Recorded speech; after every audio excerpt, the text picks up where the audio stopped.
कालकेतु और महाशंख की रहस्यमय कथा। यह कहानी सत्ययुग के आरंभ की है, जब मनुष्य, देवता और यक्ष एक साथ इस धरती पर विचरण करते थे।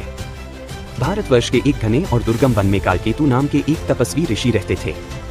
उनके पास दिव्य शक्तियां थीं, लेकिन वे न तो किसी देवता की पूजा करते थे और न ही किसी यज्ञ में भाग लेते थे। उनका मानना था कि इस सृष्टि में एक शक्ति ऐसी भी है जो देवताओं से परे है, जिसे अभी तक कोई जान नहीं पाया।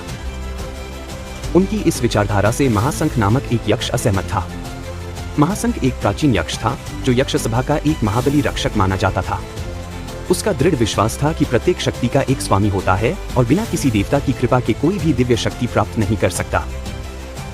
एक दिन महाशंख ने कालकेतु ऋषि से पूछा, यदि तुम किसी देवता की उपासना नहीं करते तो तुम्हें इतनी अपार शक्ति कैसे प्राप्त हुई?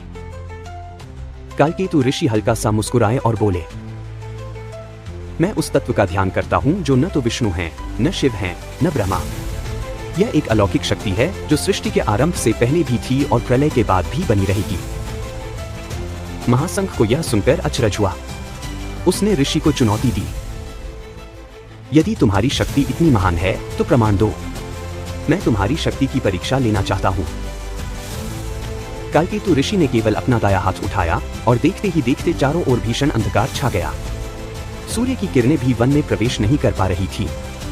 महाशंख को ऐसा अनुभव हुआ जैसे वह किसी अनंत शून्य में समा गया हो। यह शक्ति न तो मायावी थी, न ही किसी मंत्र से उत्पन्न की गई थी। यह स्वयं ब्रह्मांड की मूलभूत ऊर्जा थी।